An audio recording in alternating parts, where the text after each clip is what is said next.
Shalom, frères et sœurs. Nous vous accueillons encore ce matin devant notre Seigneur Jésus-Christ.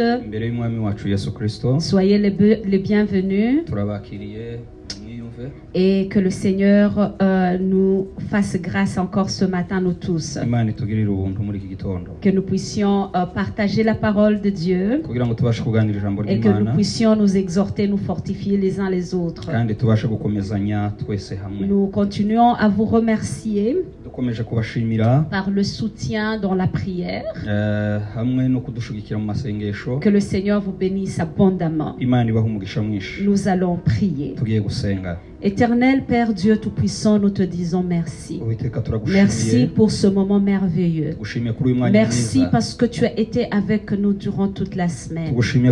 Aujourd'hui, nous avons encore l'opportunité de partager ta parole, de parler de ta part.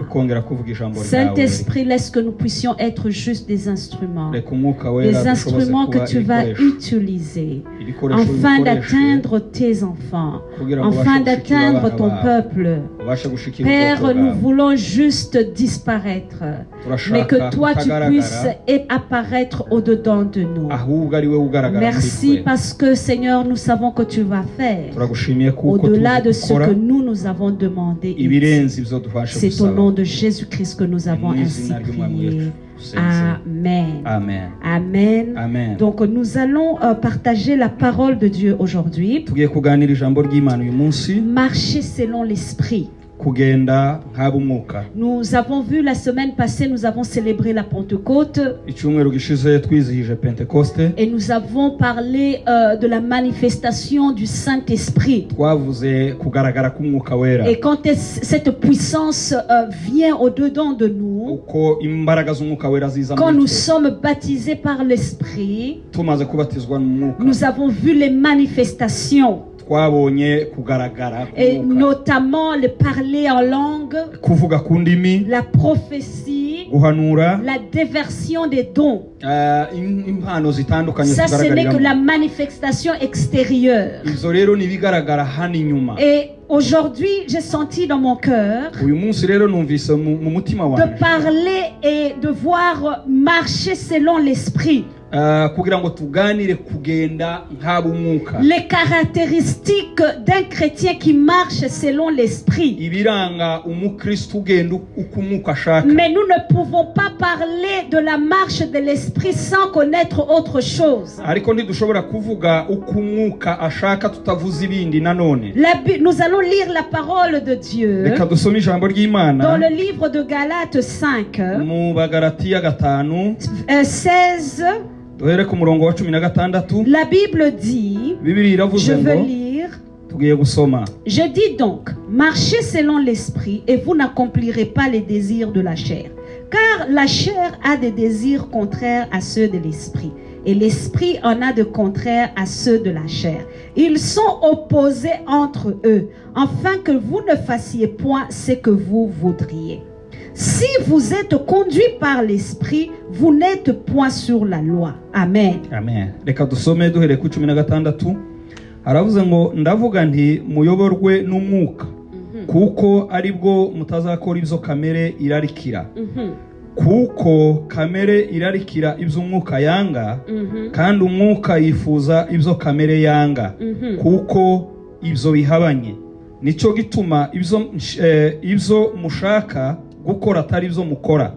18. Ariko niba muyoborwa n'umwuka ntimuba mugitwarwa n'amategeko. Amen. Amen. Donc ici nous voyons que Paul dit ceci. Il y a deux façons de marcher. Il y a soit marcher selon l'esprit ou bien selon la chair.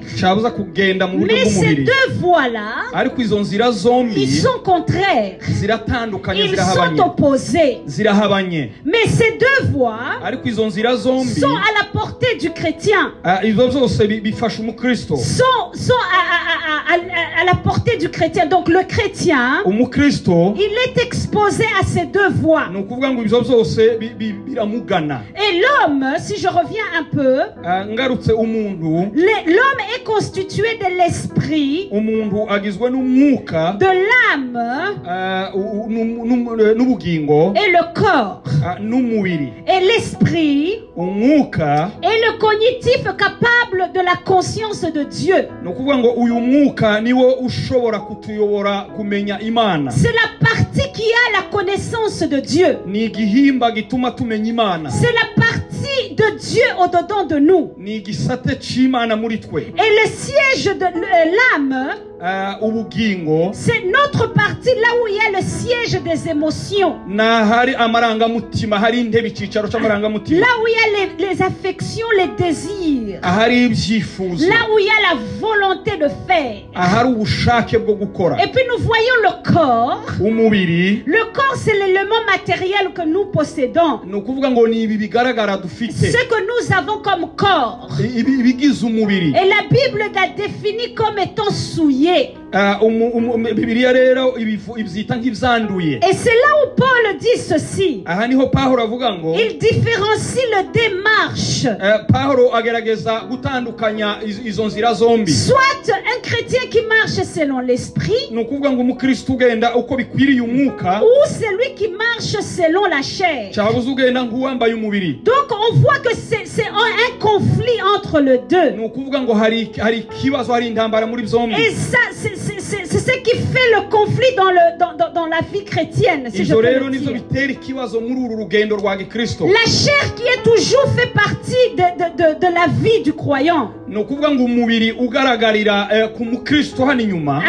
veut dire que tant que nous sommes encore vivants, donc nous marchons avec cette chair. Nous ne sommes pas encore morts. Nous sommes encore sur cette terre. Nous fonctionnons avec le corps. Un corps qui a des désirs.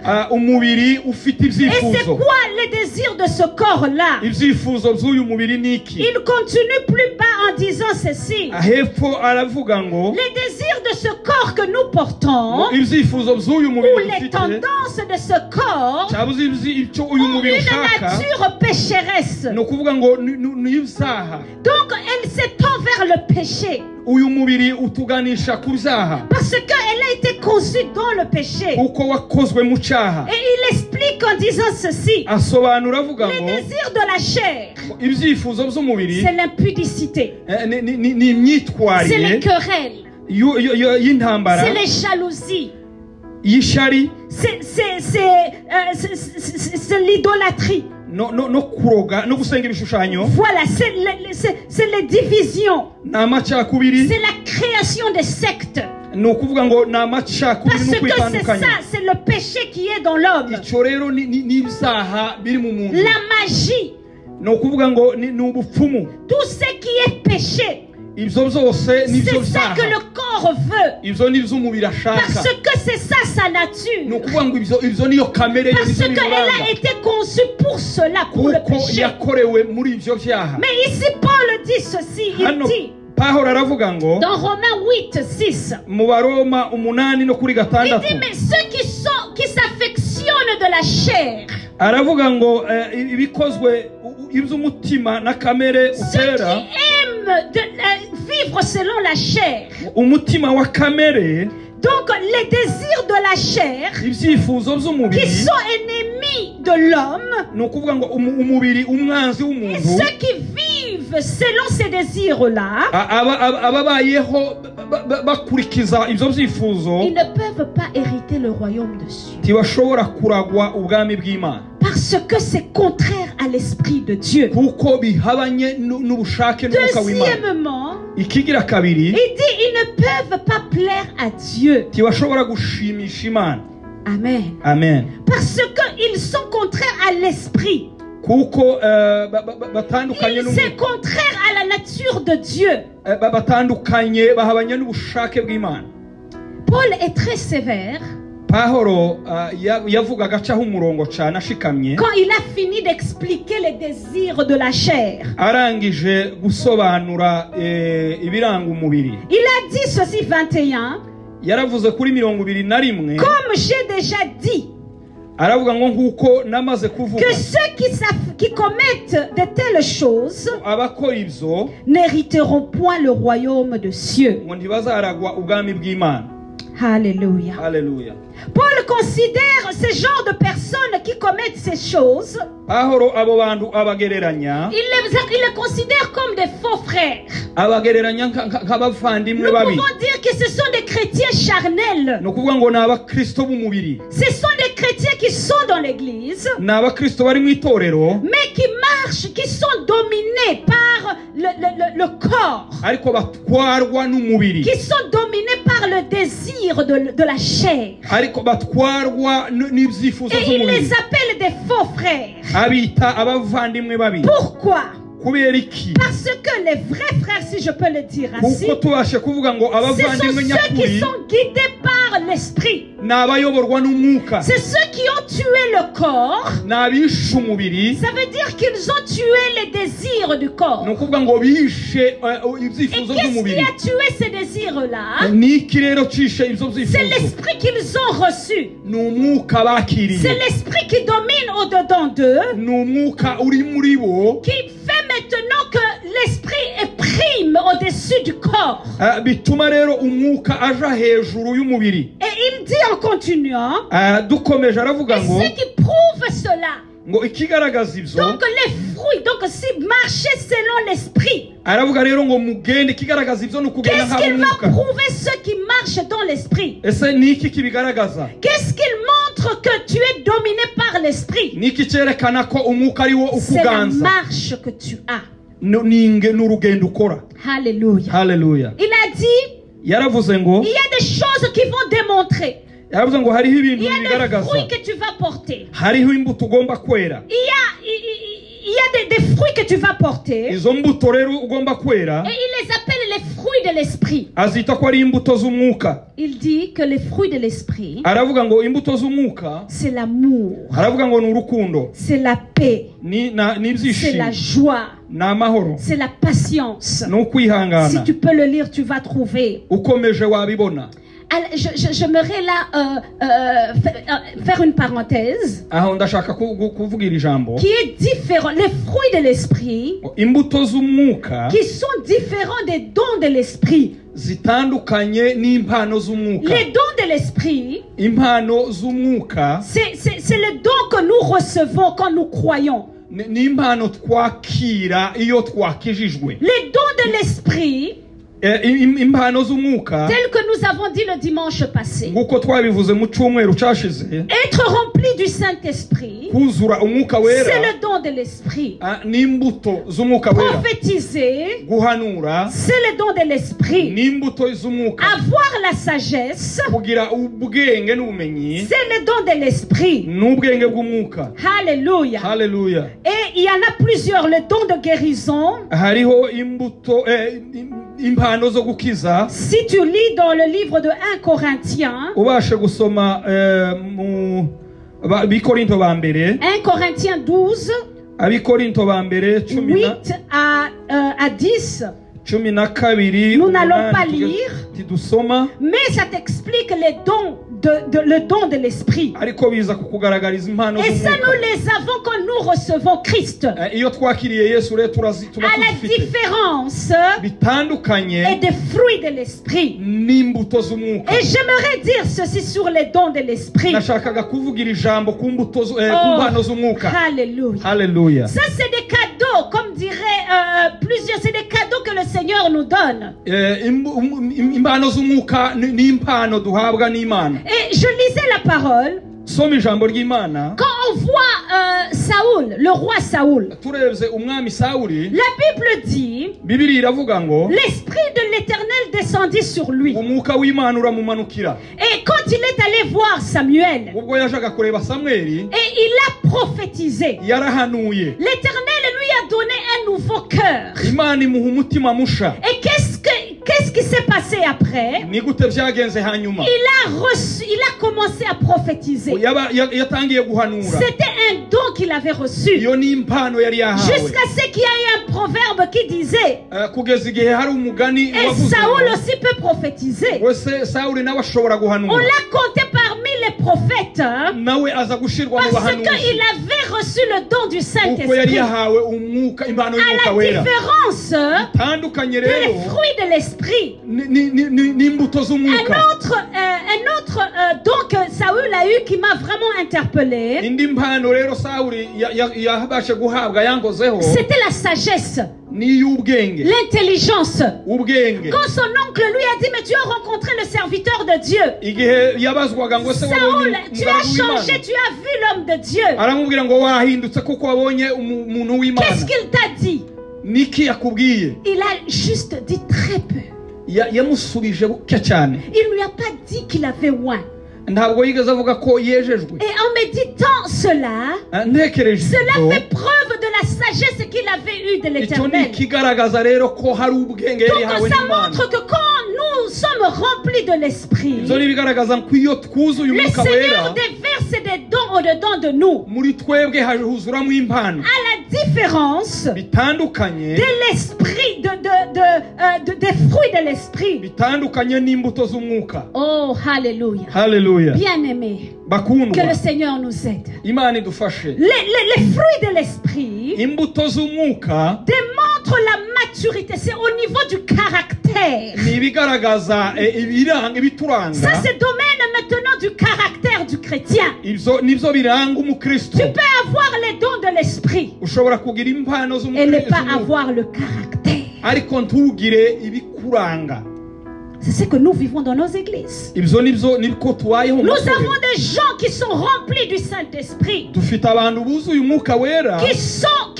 prophétisent. Et c'est ce que Paul a dit. Ce sont des faux frères. Quand ils ne sont pas guidés par le Saint-Esprit, qui ne sont pas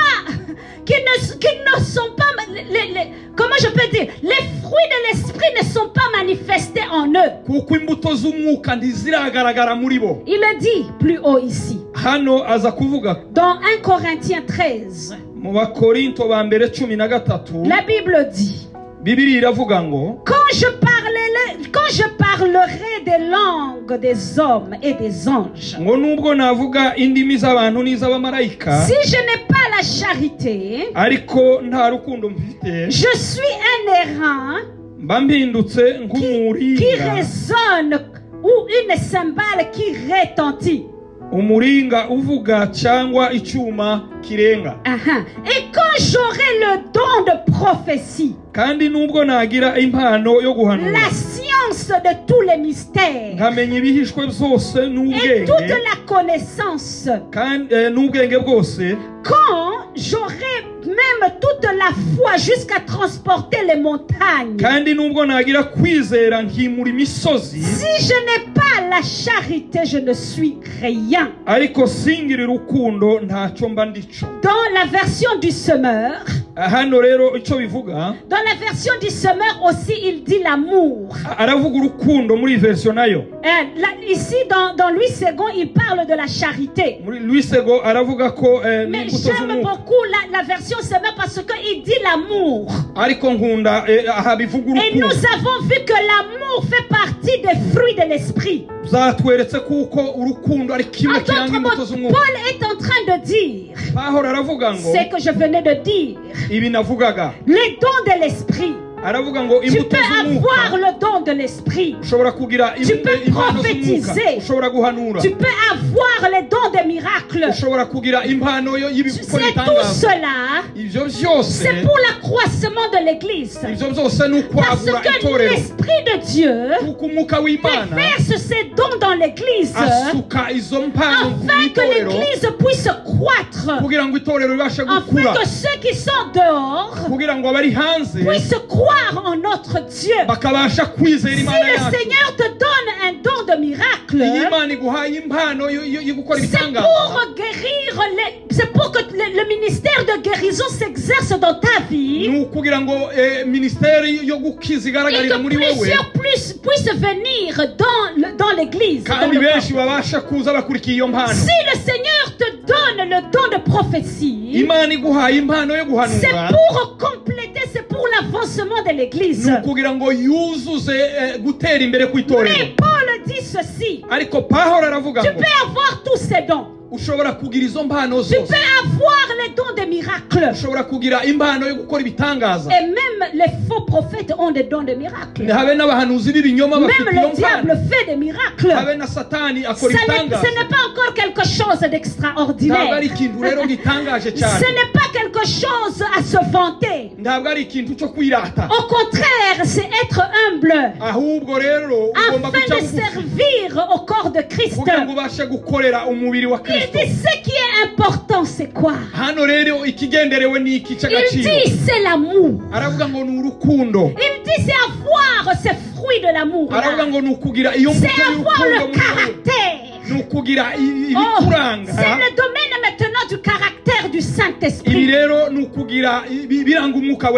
le caractère qui prime maintenant. Alléluia. Alléluia. Oh, ça c'est un domaine de maturité spirituelle. Et il a dit les fruits de l'esprit. C'est l'amour. Pourquoi je parlerai seulement de l'amour et je vais m'arrêter par là? Parce que l'amour englobe le tout. Il dit que l'amour est patiente. Elle est pleine de bonté. La charité ou l'amour n'est point envieuse. La charité ne se vante point. Elle ne s'enfle point d'orgueil. Elle n'est pas malhonnête. Elle ne cherche pas son propre intérêt. Elle ne s'irrite point. Elle ne soupçonne point le mal. Elle ne se réjouit point de l'injustice. Mais elle se réjouit de la vérité. Elle excuse tout. Elle croit tout. Elle espère tout. Elle supporte tout. Oh, alléluia. L'amour est patient. Voilà les fruits de l'amour. Voilà les fruits de l'esprit. Et c'est ça qui détermine la maturité, que tu as grandi. C'est quand les fruits de l'esprit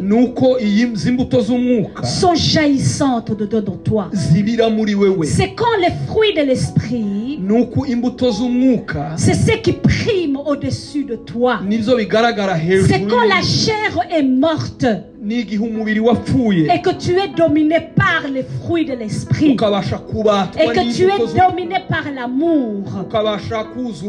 C'est ça quand on peut dire maintenant que cet homme ou cette femme marche selon l'esprit. Tu ne marches pas selon l'esprit. Tu ne marches pas selon l'esprit parce que tu parles en langue. Tu ne marches pas selon l'esprit parce que tu prophétises. Mais tu marches selon l'esprit quand les fruits de l'esprit sont manifestés au-dedans de toi. Alléluia. Que le Seigneur vous bénisse ce matin. Et ma prière, c'est que nous puissions marcher selon l'esprit afin de ne pas accomplir les désirs de la chair. Que le Seigneur vous bénisse, nous allons prier. Éternel Père Dieu Tout-Puissant, nous te disons merci. Nous te disons merci ce matin pour ta parole. Ta parole jaillissante dans notre vie. Laisse Saint-Esprit que tu puisses continuer continuer à augmenter les fruits de l'esprit dans notre vie. Là où il y avait l'amour, que l'amour puisse surabonder. Là où il y avait la joie, là aussi que la joie puisse surabonder. Là où il y avait la paix, que cela aussi puisse surabonder. Afin que les autres puissent venir cueillir ces fruits. Et qu'ils puissent bénéficier des fruits que tu mets au-dedans de nous. Père, au nom puissant de Jésus-Christ de Nazareth, nous demandons à ce que ton esprit qui est au-dessus de tout esprit puisse être dominante au-dedans de nous, afin que le corps puisse mourir, afin que la chair puisse mourir, et que seul toi puisse être visible au-dedans de nous. C'est au nom de Jésus-Christ que nous avons ainsi prié. Amen. Amen. Que le Seigneur vous bénisse abondamment, et nous allons nous retrouver les dimanches prochains. Amen. Amen.